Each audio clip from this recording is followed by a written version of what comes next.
एसटीभी न्यूजमा यहाँहरूलाई स्वागत छ। सुरु गरौँ आजका प्रमुख समाचारहरूबाट।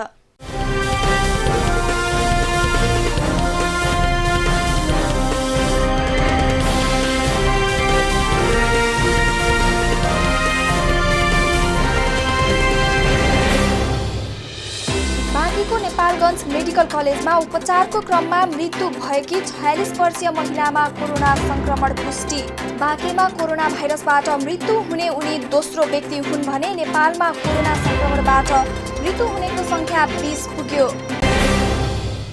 स्वास्थ्य तथा जनसङ्ख्या मन्त्रालयद्वारा अस्पतालहरूलाई चिकित्सकको प्रत्यक्ष परामर्शपछि मात्र बिरामीहरूलाई रिफर गर्न निर्देशन। आफू खुसी रिफर गर्दा बिरामीहरू समस्यामा पर्न सक्ने र बिरामीको ज्यान समेत जान सक्ने मन्त्रालयको भनाई।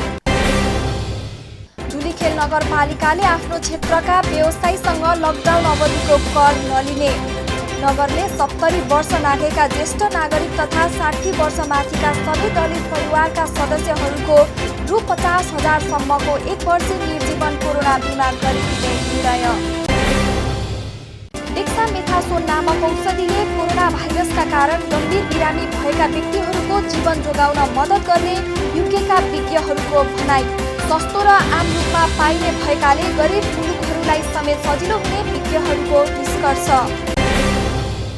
र भारतमा कोरोना भाइरसको कारण पछिल्लो 24 घण्टामा 2000 भन्दा धेरैको मृत्यु।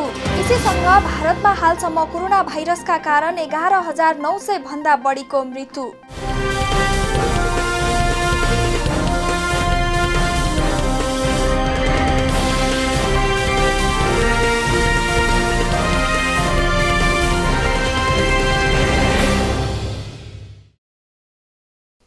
समाचारको सुरु कोरोना अपडेटबाट। स्वास्थ्य मन्त्रालयले दिएको जानकारी अनुसार बुधबार दिउँसोसम्म नेपालमा कोरोना संक्रमितहरूको संख्या 6,615 पुगेको छ। नेपालमा 1,158 संक्रमितहरू निको भएर घर फर्किसकेका छन् भने हालसम्म कोरोना भाइरसका कारण मृत्यु हुनेको संख्या 20 पुगेको छ। त्यस्तै गरेर प्राप्त जानकारी अनुसार नेपालमा हालसम्म 1,37,147 जनाको पीसीआर विधिबाट कोरोना परीक्षण गरिसकेको छ भने 5,414 जनालाई आइसोलेसनमा राखिएको छ। नेपालको कोरोना अपडेट सकियो। अब लागौं विश्वको कोरोना अपडेटतर्फ।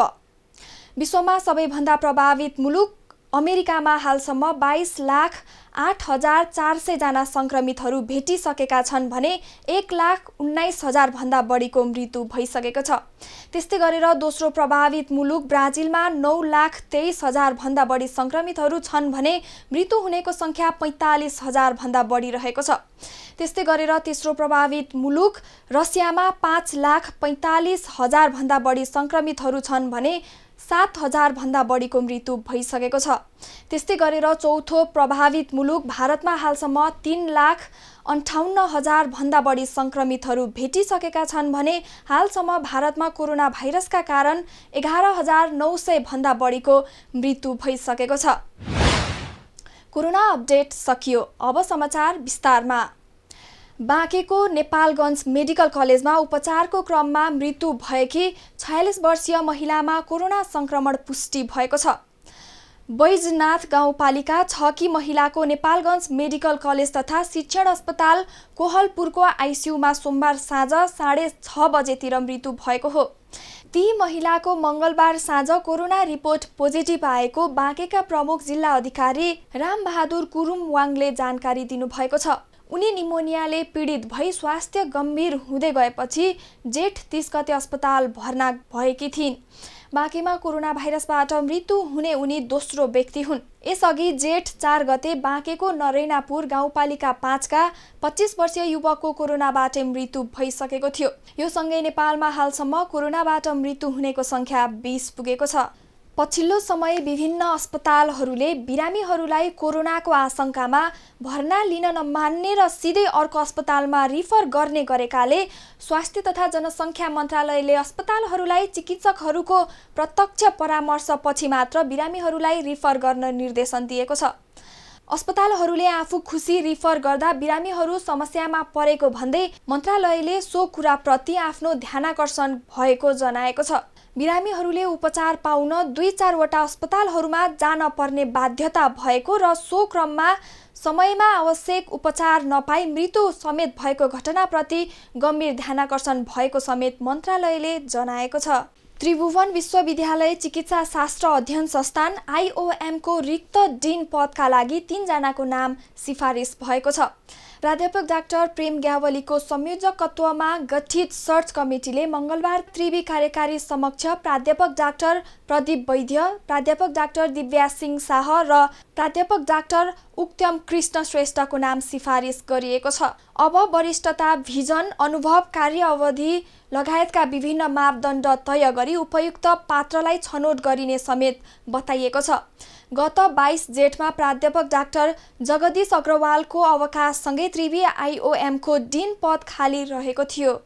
धुलिखेल नगरपालिकाले आफ्नो क्षेत्रका व्यवसायीसँग लकडाउन अवधिभरको कर नलिने भएको छ। नगर कार्यपालिका बैठकले लकडाउन अवधिभरको नगरका सबै खाले व्यवसायीसँग कर छुट दिने निर्णय गरेको हो। पर्यटक उद्योग तथा व्यापार व्यवसायसँग लकडाउन अवधिभरको कर छुट गरिएको नगर प्रमुख अशोक बेन्जुले बताउनु भएको छ। लकडाउनमा व्यवसाय ठप्प भएकाले व्यवसायीलाई केही राहत पुगोस् भन्ने उद्देश्यले यस अवधिको कर छुट दिने निर्णय गरिएको समेत धुलिखेल नगरपालिकाले जनाएको छ। यसैबीच नगरले 70 वर्ष नाघेका ज्येष्ठ नागरिक तथा 60 वर्ष माथिका सबै दलित परिवारका सदस्यको रु 50,000 सम्मको 1 वर्षे निर्जीवन कोरोना बिमा गर्ने निर्णय समेत गरेको छ। नगरभित्र करिब 1500 वृद्ध वृद्धा रहेको नगरले जनाएको छ। नगर प्रमुखका अनुसार वृद्ध वृद्धा र दलित समुदायका तोकिएको उमेर समूहका लागि निर्जीवन बिमाका लागि छुट्टै कोष बनाइएको समेत जनाइएको छ। अब लागौं अन्तर्राष्ट्रिय समाचारहरूतर्फ।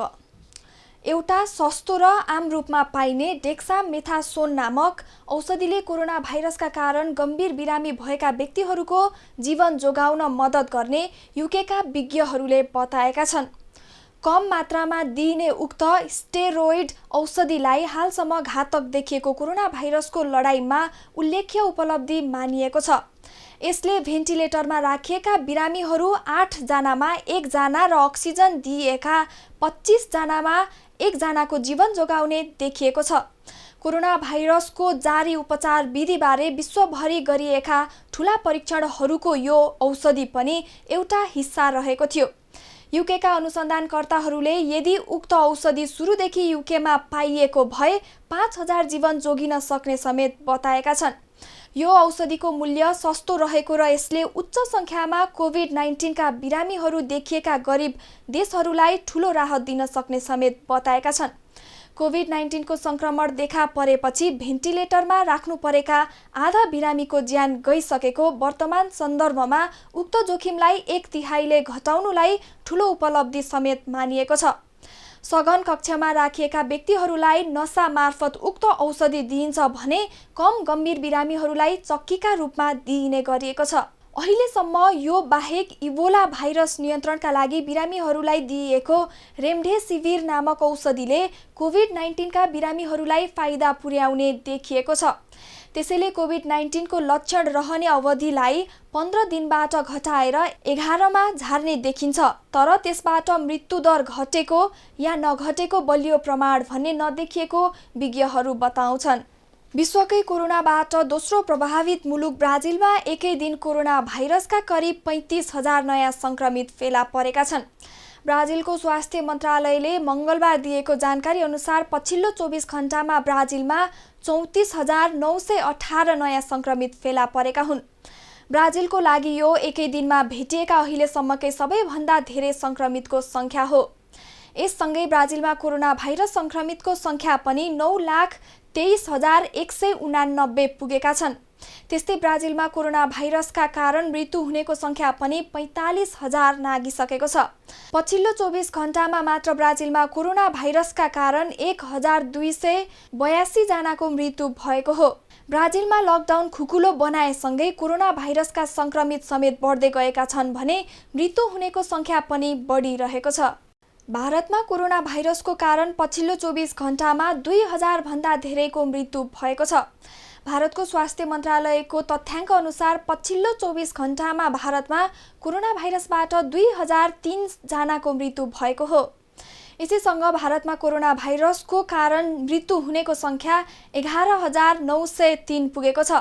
त्यस्तै भारतमा कोरोना भाइरसका सङ्क्रमितहरूको सङ्ख्या पनि 3,54,065 पुगेको छ। पछिल्लो 24 घण्टामा भारतमा 10,974 नयाँ सङ्क्रमित फेला परेका छन्। भारतको सबैभन्दा प्रभावित राज्य महाराष्ट्रमा अहिलेसम्म कोरोना भाइरसका 1,13,445 सङ्क्रमित फेला परेका छन् भने 5,500 भन्दा बढीको ज्यान गइसकेको छ। हस्त आजलाई एसटिभी न्युज यति नै। क्यामेरामा विपुल थापाका साथ म निशा डाङ्गी बिदा हुन चाहन्छु। नमस्कार।